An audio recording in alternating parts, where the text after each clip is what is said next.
হরে কৃষ্ণ, রাধে রাধে, জয় গীতা। গীতা আমরা অনেকেই পাঠ করি। আজকের পর্বে গীতা পাঠের ফল নিয়ে আলোচনা করছি।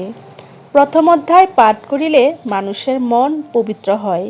দ্বিতীয় অধ্যায় পাঠ করিলে বুদ্ধি নির্মলতা লাভ হয়। তৃতীয় অধ্যায় পাঠ করিলে সর্বপাপ দূর হয়।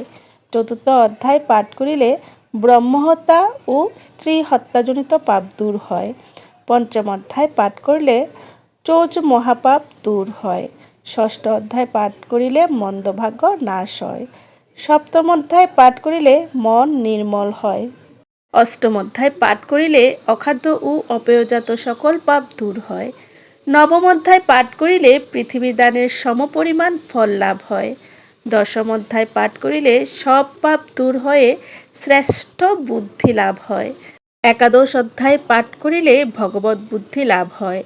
দ্বাদশতম অধ্যায় পাঠ করিলে ভগবানের বিশুদ্ধ ভক্তি লাভ হয়। ত্রয়োদশতম অধ্যায় পাঠ করিলে আত্মজ্ঞান লাভ করে। চতুর্দশ অধ্যায় পাঠ করিলে অশ্বমেধ যজ্ঞের সমপরিমাণ ফল লাভ হয়। পঞ্চদশ অধ্যায় পাঠ করিলে নির্মল জ্ঞান অর্জন করিয়া যোগী হয়। ষোড়শ অধ্যায় পাঠ করিলে সংসার বন্ধন হতে মুক্ত হয়।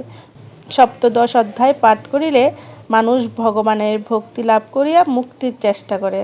অষ্টাদশ অধ্যায় পাঠ করিলে জ্ঞানরূপ অগ্নি দ্বারা তাহার সব পাপ নষ্ট হয়ে যায়। অতএব গীতা পাঠে বা শ্রবণের মাধ্যমে ভক্তগণ হৈলোক পরলোক পরম সুখী হইয়া থাকেন। জয় গীতা। হরে কৃষ্ণ, রাধে রাধে।